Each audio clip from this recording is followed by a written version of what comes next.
Hello, good morning student, नमस्ते। CC online क्लासों में एक बार फिर आपका स्वागत है। और हम पॉलिटी में जो प्रमुख अवधारणाएं पढ़ रहे थे, उस अवधारणा में हमारी जो टॉपिक चल रही थी वो थी जस्टिस, न्याय। और न्याय में हम लोग एक बार थोड़ा सा रिवाइज करें, पीछे की तरफ जाके देखें क्या क्या हमने पढ़ लिया। तो अभी तक हमने जो पढ़ा है कि न्याय क्या है, और उसमें पाश्चात्य न्याय क्या है और भारतीय न्याय क्या है। और साथ में हमने ये भी देखा कि पहली बार जो व्यक्ति आया वो था प्लेटो, और प्लेटो ने न्याय की कॉन्सेप्ट दी अपनी पुस्तक रिपब्लिक में। और उसने कहा कि प्रत्येक व्यक्ति को अपना निर्दिष्ट कार्य करना चाहिए, दूसरे के कार्य में हस्तक्षेप नहीं करना ही क्या है, न्याय है। इसके बाद में उनके शिष्य आए अरस्तु की जो बुक्स थी एथिक्स, और उसका एक दूसरी बुक और थी जिसको हमने पॉलिटिक्स कहा। एथिक्स में उन्होंने कहा न्याय वह है जो करने योग्य है, विधिक है, लीगल है, वही क्या है, न्याय है। और इसके अलावा उन्होंने दो प्रकार बताए, वितरणात्मक न्याय और सुधारात्मक न्याय। कॉन्सेप्ट को पढ़ने से आप लोग एक बार फिर उसको देख लें क्या क्या था। उसके बाद हमने देखा कि मध्यकाल में आ गए थे हम लोग, और मध्यकाल में दो विचार का एक आपका थॉमस एक्विनास आया। तो पहला जो था वो था कौन, संत ऑगस्टाइन की एक बुक थी, उसका नाम था द सिटी ऑफ गॉड। ईश्वरीय राज्य का सिद्धांत दिया उन्होंने, और नैतिकता की बात करता है। और उन्होंने कहा कि वह राज्य जहां पर न्याय स्थापित नहीं है वह चोर उच्चकों की खरीद फरोख्त है, यानी बिना न्याय के कुछ नहीं हो सकता, अच्छे राज्य की कल्पना भी नहीं की जा सकती। इसलिए न्याय कॉन्सेप्ट बड़ा इंपॉर्टेंट है। और उसके बाद एक और आए थे, उन्हीं के मध्यकालीन में कौन थे, संत ऑगस्टाइन ने ये कहा कि जो व्यवस्थाएं मांग करती हैं, जो अनुशासन है, जो व्यवस्थित तरीका है जीवन जीने का, उसके लिए जो डिमांड होती है, समाज जो मांग करता है, वो व्यवस्थाएं क्या कहलाती हैं, न्याय कहलाती हैं। और उन्होंने समानता को न्याय का मूल आधार माना है, समानता को न्याय का मूल आधार माना। ये कॉन्सेप्ट भी आपको ध्यान रखना है।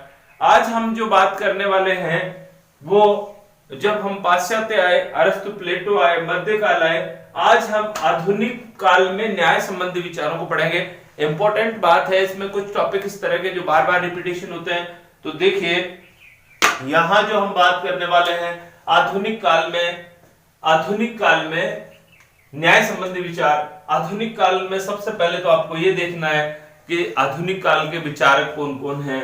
तो उसमें आधुनिक काल में जो विचारक हैं हमारे डेविड ह्यूम, जेरेमी बेंथम और जे.एस. मिल, ये तीन लोग हैं। अगर आपको ये पूछा जाए पाश्चात्य में, अगर आप लोग ये पूछा जाए प्राचीन प्लेटो और अरस्तु, मध्यकाल में संत ऑगस्टाइन और कौन सा, थॉमस एक्विनास, ठीक है। और अगर आपको पूछे आधुनिक काल में न्याय संबंधी प्रमुख प्रतिपादक, तो डेविड ह्यूम, जेरेमी बेंथम और जे.एस. मिल, इन तीनों के नाम आप लोग लेंगे। और इन तीनों की खास बात है कि इन्होंने जो न्याय का कॉन्सेप्ट दिया है, उन्होंने उपयोगिता को यहाँ न्याय में प्रमुखता से क्या किया है, शामिल किया है। उपयोगिता कॉन्सेप्ट है, इनकी जो भी परिभाषाएं आएंगी वो सब में बात किसकी करी गई है, उपयोगिता की बात करी गई है। तो देखिए सबसे पहले हम एक नंबर वाले को लेते हैं, और वो है डेविड ह्यूम जो है उसके अनुसार न्याय क्या है। तो देखिए डेविड ह्यूम के अनुसार न्याय नियमों की पालना मात्र है, क्योंकि अनुभव से यह सिद्ध हो चुका है कि ये नियम सर्वहित पर आधारित हैं। अतः सर्वहित या सार्वजनिक उपयोगिता को न्याय का एक मात्र स्रोत होना चाहिए। देखिए डेविड स्टन को मेरे साथ आप लोग दोहराएं। डेविड स्टन क्या कहता है कि न्याय नियमों की पालना मात्र है। न्याय क्या है, नियमों की पालना मात्र है। और उन नियमों को हम लोग क्यों मानते हैं, ये इस बात से सिद्ध हो चुका है कि इन नियमों में क्या होता है, सर्वहित होता है, सबके कल्याण की बात होती है। यानी जितने भी लॉ एंड ऑर्डर बनाए जाते हैं, जितनी भी विधियां बनाई जाती हैं, जितने भी कानून होते हैं, वो क्या होते हैं, सर्वहित के लिए बनाए जाते हैं। और उस सर्वहित होने की वजह से उन नियमों को क्या किया जाता है, समाज के द्वारा पालना की जाती है तो न्याय नियमों की पालना मात्र है, क्योंकि इनमें यह सिद्ध हो चुका है कि वो नियम जो सर्वहित के लिए बने होते हैं वो उसका आधार है, न्याय का आधार है। सर्वहित व सार्वजनिक उपयोगिता को न्याय का एकमात्र स्रोत होना चाहिए, जिसमें ऐसे नियम जिसमें सबकी उपयोगिता हो, यानी सबके लिए क्या हो, उपयोगी हो, सबके लिए उपयोग हो। सार्वजनिक उपयोगिता को न्याय का एकमात्र स्रोत माना गया। जिसमें मैंने अभी कहा ना, ये तीनों लोग जो है उपयोगिता की बात करते हैं, यानी वह नियम जो समाज के लिए उपयोगी हैं, जो सबके हित के लिए काम करते हैं, वही न्याय है, वही न्याय है। और इन नियमों की पालना होना ही क्या कहलाता है, न्याय कहलाता है। तो डेविड ह्यूम के अनुसार नियमों की पालना मात्र ही क्या है, न्याय है, क्योंकि इनके लागू होने के बाद यह सिद्ध हो चुका है अभी तक का कि ये नियम जो बनाए जाते हैं वो किस लिए होते हैं, सर्वहित के लिए होते हैं। और जहां पर सर्वहित और सार्वजनिक उपयोगिता को ही हम लोग क्या कहते हैं कि सबको न्याय मिल रहा है, क्योंकि सबको क्या हो रहा है, कल्याण की बात करी गई है। ये पहला व्यक्ति डेविड ह्यूम आधुनिक काल में जिसने सर्वहित के नियमों को क्या माना है, न्याय माना है। और दूसरा हम लेते हैं, इंपॉर्टेंट है, जेरेमी बेंथम।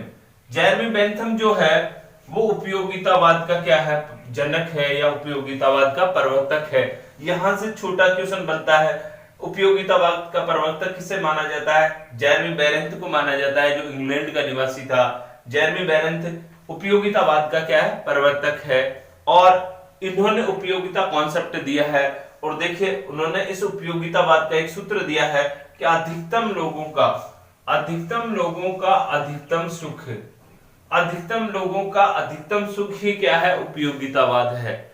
उपयोगितावाद अधिकतम लोगों का अधिकतम सुख ही उपयोगितावाद है। देखिए कैसे, सार्वजनिक सेवाओं और वस्तुओं का वितरण उपयोगिता के आधार पर होना चाहिए, यही क्या है, न्याय है, यही अधिकतम लोगों का अधिकतम सुख है, और यही उपयोगितावाद है।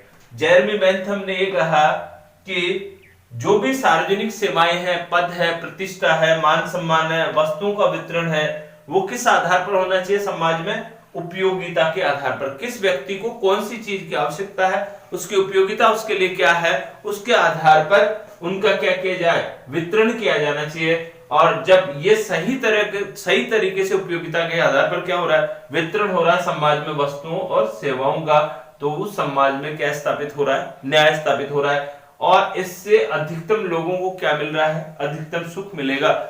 यानी वो जो वितरण प्रणाली आप जो अपना रहे हैं, जो सेवाएं आप प्रदान कर रहे हैं, उस सेवाओं में अधिकतम लोगों का, जैसे मान लीजिए 100 लोग हैं, तो उसमें से अगर 90% नब्बे लोगों को क्या मिल रहा है, उस न्याय से, उस उपयोगिता से, उस वस्तु को मिलने से क्या मिल रही है, संतुष्टि मिल रही है, आनंद मिल रहा है। इसका मतलब क्या हो रहा है कि यहाँ अधिकतम लोग यानी 90% लोगों को अधिकतम संतुष्टि हो रही है, तो उनको अधिकतम सुख मिल रहा है उन सेवाओं, और उन जो लाभ मिल रहा है उसकी उपयोगिता उनके लिए अच्छी है। यूं समझिए आप, जैसे लोकतंत्र में, डेमोक्रेसी में क्या होता है कि जितने भी नियम कायदे बनते हैं वो बहुमत के आधार पर बनाए जाते हैं।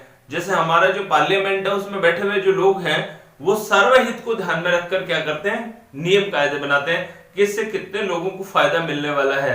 अगर उसमें 60 से 70% लोगों को फायदा मिल रहा है, इसका मतलब उसमें वो क्या है, सर्वहित है और उसमें सबकी उपयोगिता है। अब उसमें गारंटी नहीं है कि वो 40% या 20% लोग जो बचे हैं वो उस बात से संतुष्ट हों, लेकिन उसमें क्या है, उपयोगिता है, सबकी उपयोगिता समझकर उसको आधार माना जाता है। तो अधिकतम लोगों का अधिकतम सुख, इस तरह की नीति बननी चाहिए जिसमें अधिकतम लोगों का अधिकतम सुख हो। वही क्या है, उपयोगिता के आधार पर न्याय का क्या किया जाना चाहिए, वितरण किया जाए। सार्वजनिक सेवाओं और वस्तुओं का वितरण इस तरह से किया जाए उपयोगिता के आधार पर। किसी व्यक्ति को, जैसे मान लीजिए, यूं मानिए कि कोई व्यक्ति 3 दिन से भूखा है और उसके एक तरफ गाड़ी है और बहुत सारी सुविधाएं उसको दे दी, गाड़ी बंगला सब कुछ दे दिया, और वो मर रहा है कि मुझे खाना चाहिए, और एक थाली में खाना परोसा गया, तो उपयोगिता उसकी उस समय क्या है, उपयोगिता भोजन है। तो वह सबसे पहले उसको भोजन मिलना चाहिए बनिस्बत उन चीजों के। तो उसको अधिकतम संतुष्टि तब मिलेगी जब अधिकतम उसको वो चीज मिलेगी। तो वितरण इस तरह से किया जाए कि अधिकतम लोगों को अधिकतम सुख होना चाहिए। तो जेरी बेंथम आपको समझ में आया। आगे चलते हैं। जेएस मिल भी कौन है? आधुनिक है। जॉन स्टुअर्ट मिल भी बोलते हैं इसको। जॉन स्टुअर्ट मिल के अनुसार न्याय क्या है? देखिए, न्याय को सामाजिक उपयोगिता को महत्वपूर्ण तत्व मानता है। न्याय को सामाजिक उपयोगिता का महत्वपूर्ण तत्व मानता है, यानी समाज का जो सामाजिक स्टेटस है उसमें उपयोगिता जो है वो महत्वपूर्ण तत्व है। न्याय में, समाज में उपयोगिता के आधार पर न्याय मिलना चाहिए, तथा तर्क देते हैं कि प्रत्येक मनुष्य अपने लिए सुरक्षा की कामना करता है और इसीलिए नैतिक नियम स्वीकार करता है जिससे दूसरे भी वैसी सुरक्षा की अनुभव कर सकें। अतः उपयोगिता ही न्याय का मूल मंत्र है। न्याय को सामाजिक उपयोगिता का महत्व तत्व मानते हैं और साथ में कहते हैं कि तर्क देते हैं कि प्रत्येक मनुष्य अपनी सुरक्षा के लिए क्या करता है? कामना करता है, और वह ऐसे करता है कि मुझे जो चीज मिल रही है वह है, इस तरह का नैतिक नियम स्वीकार करता है कि मुझे इससे सुख मिल रहा है, मुझे सुरक्षा मिल रही है, तो ऐसे ही दूसरे लोगों को भी यही अनुभव होता होगा कि जैसे मुझे जो पीड़ा हो रही है दूसरों को उससे पीड़ा हो रही है, या जो मुझे उस चीज से सुख हो रहा है वो दूसरों को भी उससे सुख हो रहा होगा, तो वो सुरक्षा का अनुभव कर सके। अतः उपयोगिता को ही न्याय का मूल मंत्र माना गया। तो तीन कॉन्सेप्ट हमने तीन विद्वानों के नाम पढ़े हैं, तीनों की न्याय की परिभाषा पढ़ी। डेविड ह्यूम उपयोगिता, जेरी बेंथम उपयोगितावाद का जनक ही है, जेएस मिल भी यही कहता है कि उपयोगिता ही न्याय का मूल मंत्र है। तो तीनों में अगर बात करें हम लोग, तो यहाँ नियमों की पालना मात्र और नियमों की पालना सार्वजनिक उपयोगिता के आधार पर होनी चाहिए, और दूसरी उपयोगिता अधिकतम लोगों का अधिकतम सुख वितरण इस तरह से किया जाए, और तीसरी में हम लोग जेएस मिल ने जो कहा सामाजिक उपयोगिता को महत्वपूर्ण माना कि सब प्रत्येक व्यक्ति यही सोचता है कि जो मुझे सुरक्षा मिल रही है ऐसी दूसरे लोगों को सुरक्षा मिलनी चाहिए, और उसका आधार जो है, उसका जो मूल मंत्र है वो उपयोगिता है। तो समझ में आया होगा, या आई होप आपको इतना जो कॉन्सेप्ट था वो समझ में आया कि उपयोगिता को न्याय के संबंध में देखा गया। आधुनिक काल में जो न्याय संबंधी विचार है, आधुनिक काल के जो प्रमुख जो प्रतिपादक हैं, उन्होंने न्याय को उपयोगिता के संदर्भ में देखा है, यानी उपयोगिता के आधार पर वितरण किया जाना चाहिए जिससे अधिकतम लोगों को क्या मिल सके? अधिकतम सुख मिल सके।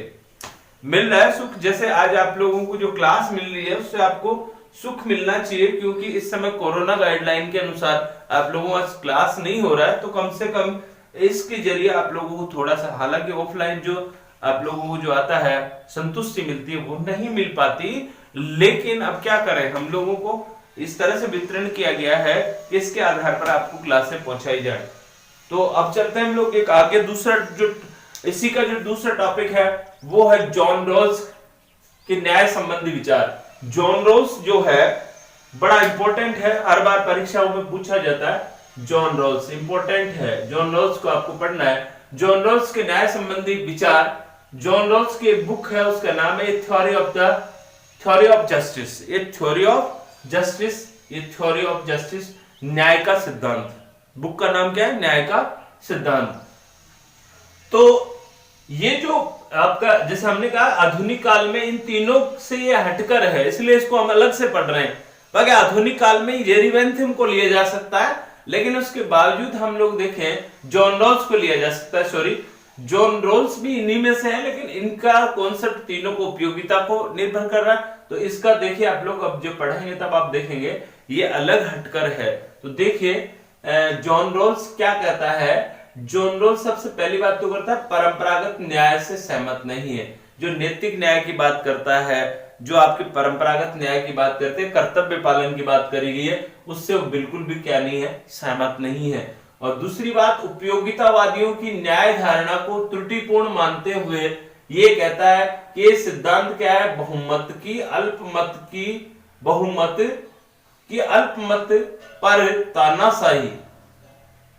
पर तानाशाही स्थापित करता है। ये जो उपयोगितावादियों का जो सिद्धांत है वो क्या करता है?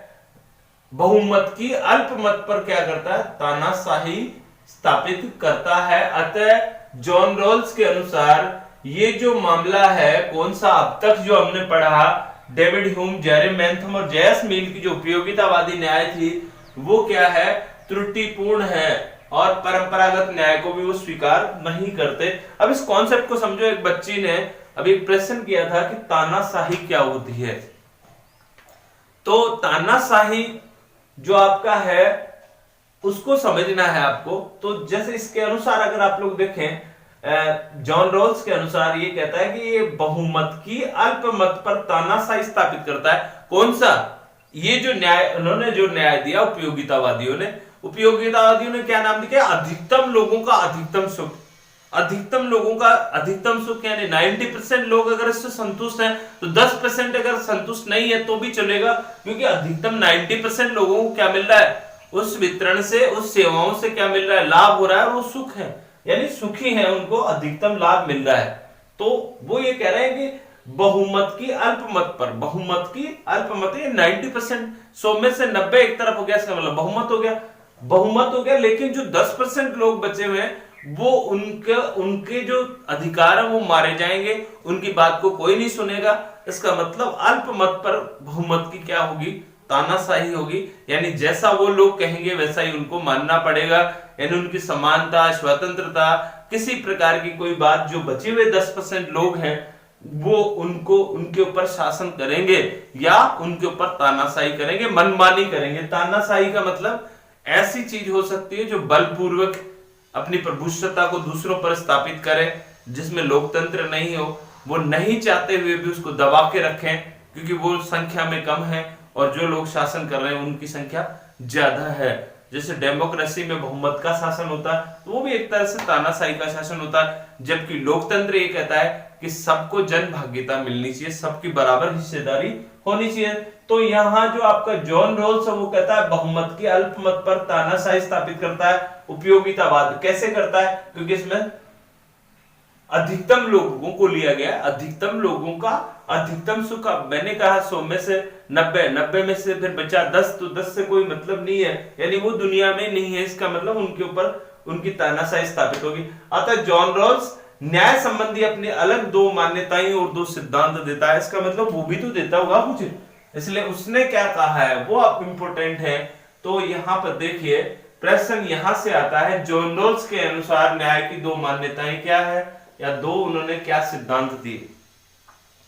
तो जॉन रॉल्स के अनुसार स्टूडेंट्स आप लोग देखिए 2 मान्यताएं और 2 सिद्धांत हैं। कौन से 2 सिद्धांत हैं? देखिए पहला, प्रत्येक को अधिक से अधिक स्वतंत्रता प्रदान करना।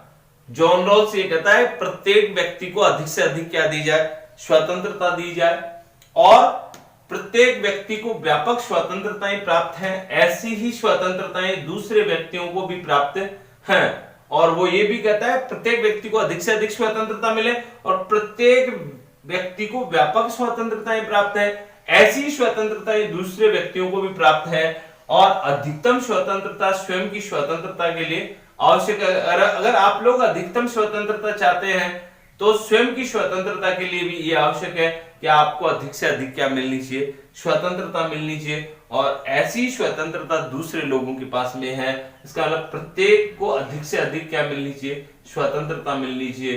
कौन कह रहा है? जॉन रॉल्स के अनुसार पहला सिद्धांत है। तो पहले सिद्धांत में आप लिखे प्रत्येक को अधिक से अधिक स्वतंत्रता प्रदान करना, तब प्रत्येक को व्यापक स्वतंत्रताएं प्राप्त है, और यही स्वतंत्रता दूसरे व्यक्तियों को प्राप्त है, यही न्याय है। अधिक स्वतंत्रता स्वयं को प्राप्त होना ही क्या है? यानी वातावरण इस तरह का हो कि उसमें अधिकतम लोगों को अधिकतम स्वतंत्रताएं प्राप्त हो। पहला कॉन्सेप्ट इसके अनुसार ये हुआ। दूसरी बात उसने करी अज्ञानता का पर्दा। देखिए अज्ञानता का जो पर्दा है वो कई बार पूछा, 2018 में इसको पूछा गया, और कई बार परीक्षा में जो कॉम्पिटिटिव एग्जाम है उनमें अज्ञानता के पर्दे के बारे में पूछा गया। सामान्यतः मेरी ऑफलाइन क्लासों में बच्चा पूरा पढ़ने के बाद में ये कहता है कि अज्ञानता का पर्दा मुझे समझ में नहीं आया।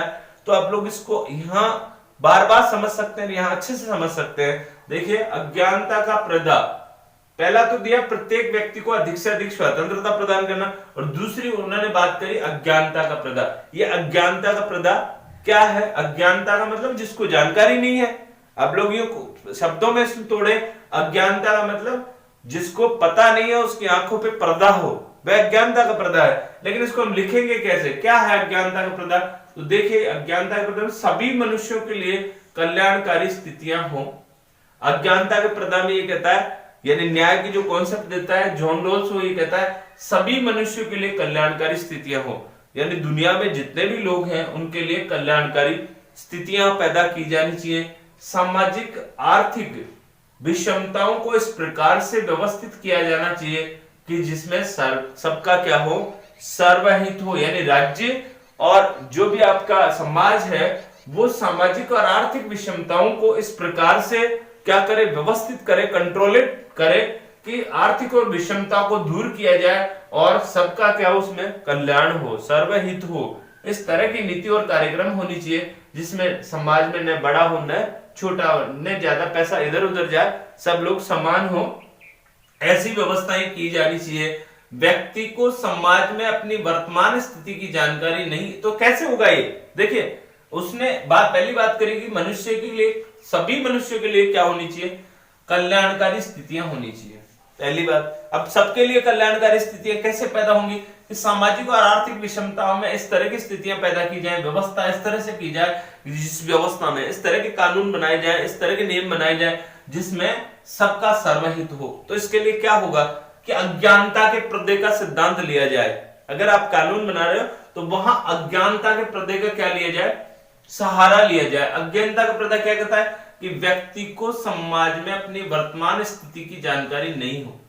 जो भी हमारे भावी निर्माता हैं, जो नीति निर्माण करते हैं, जो योजनाएं बनाते हैं, उनको समाज में अपनी वर्तमान स्थिति की जानकारी नहीं होनी चाहिए कि मैं कौन हूं, यानी उसकी आंखों पर क्या होना चाहिए, पर्दा होना चाहिए, अज्ञानता का पर्दा होना चाहिए कि वर्तमान स्थिति मेरी समाज में क्या है, मैं किस कुल में जन्मा हूं, मेरी आय क्या है, मैं कैसा हूं, ये उसको जानकारी नहीं होनी चाहिए।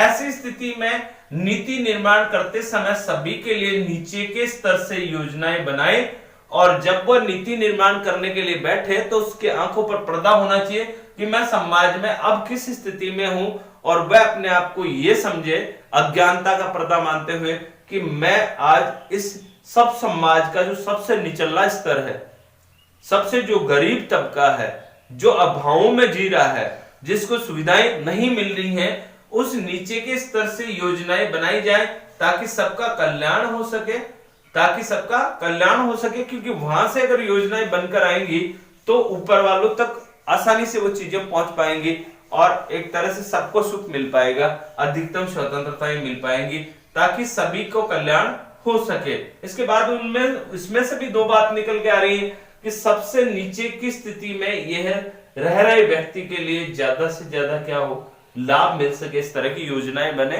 अज्ञानता के पर्दा के अनुसार जो भावी निर्माता है वो अपने आंखों पर पट्टी बांध के इस तरह से बनाए कि अगर मेरा जन्म आने वाले कल में ऐसे तबके में जन्म ले जो अभाव में जी रहा है, तो उसके लिए क्या क्या चीजें चाहिए, उसकी योजनाओं में उसको लाभ मिल सके, तो ज्यादा से ज्यादा लाभ मिल सके और समान अवसर मिल सके, पद प्रतिष्ठा आदि समाज में सभी लोगों को मिल सके। तो ये न्याय का कॉन्सेप्ट था जॉन रॉल्स से संबंधी विचारों में। और दूसरे आपके जो आधुनिक काल के जो विचारक थे उनमें, तो अब तक की क्लास में आपने क्या पढ़ा, एक बार पुनः आप लोग इसको देखें। तो देखिए हम पढ़ रहे थे राजनीति विज्ञान में जस्टिस, और जस्टिस में आज का टॉपिक था आधुनिक काल में न्याय संबंधी विचार। और प्रमुख प्रतिपादक आधुनिक काल के डेविड ह्यूम, जेरेमी बेंथम और जैस्मिन स्टुअर्ट मिल। फिर डेविड ह्यूम के अनुसार हमने कहा कि न्याय नियमों की पालना मात्र है और यह सिद्ध हो चुका है कि वह नियम टिक पाता है जो सर्वहित में होता है, जो सार्वजनिक उपयोगिता को न्याय का एकमात्र स्रोत मानता है, कि वह नियम सबसे अच्छा होता है समाज में जो सर्वहित वाले होते हैं। और दूसरी जेरेमी बेंथम उपयोगितावाद का जनक है, उपयोगितावाद का प्रवर्तक है, और उनका सूत्र है अधिकतम लोगों का अधिकतम सुख। अधिकतम लोगों का अधिकतम सुख कब आएगा, जब सार्वजनिक सेवाओं और वस्तुओं का वितरण उपयोगिता के आधार पर किया जाना चाहिए कि किस व्यक्ति को समाज में कौन सी चीज आवश्यक है, कि उसकी उपयोगिता उसके लिए क्या इंपॉर्टेंट रखती है, उस व्यक्ति के आधार पर वितरण किया जाना चाहिए। यही न्याय है और यही उपयोगितावाद का सूत्र है कि अधिकतम लोगों को अधिकतम सुख प्राप्त हो। जैस्मिन स्टुअर्ट मिल के अनुसार जो मिल साहब आए हमारे जो मिल है वो क्या कहते हैं कि न्याय को सामाजिक उपयोगिता का महत्वपूर्ण, समाज का एक महत्वपूर्ण क्या मानते हैं, तत्व मानते हैं और वो तर्क देते हैं कि प्रत्येक मनुष्य अपनी सुरक्षा की कामना करता है, इसीलिए नैतिक नियम स्वीकार करता है। इसीलिए वह इस तरह के नियम स्वीकार करता है जिसमें उसको खुद को भी सुख मिल सके और दूसरों को भी सुख मिल सके, और स्वीकार करता है जिससे दूसरे भी ऐसी सुरक्षा का अनुभव करते हैं, इसलिए वो भी उन नैतिक नियमों को मानते हैं। अतः उपयोगिता ही न्याय का मूल मात्र मंत्र है, यानी उपयोगिता के आधार पर। उसके बाद हम आए थे जॉन रॉल्स के पास। जॉन रॉल्स एक बहुत अच्छा इसने दिया, अपना कॉन्सेप्ट दिया। उसकी बुक है ए theory of justice, A theory of justice, न्याय का सिद्धांत। और इसमें उन्होंने परंपरागत न्याय, जो अभी हमने जो पीछे पढ़ा प्लेटो अरस्तु वाला जो था, उनके बारे में वो सहमत नहीं है।